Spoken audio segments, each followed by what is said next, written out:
dvi galimybės pasirinkti ir turit pasirinkti vieną.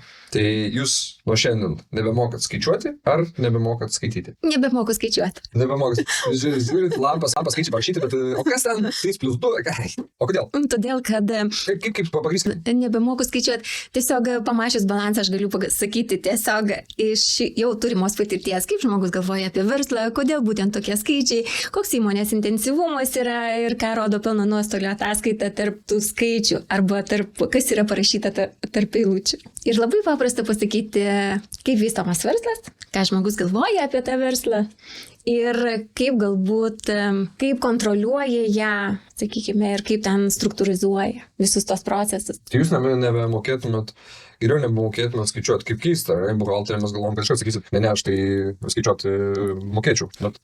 Aš tiesiog toks žmogus, kad galbūt matau daugiau visumą, galbūt efektyvinti tą patį verslą, kaip pagerinti tuos skaičiukus, kurie yra šiai dienai ir kokie jie būtų galbūt po pusės metų, jeigu būtų priimti kažkokie kitokie sprendimai.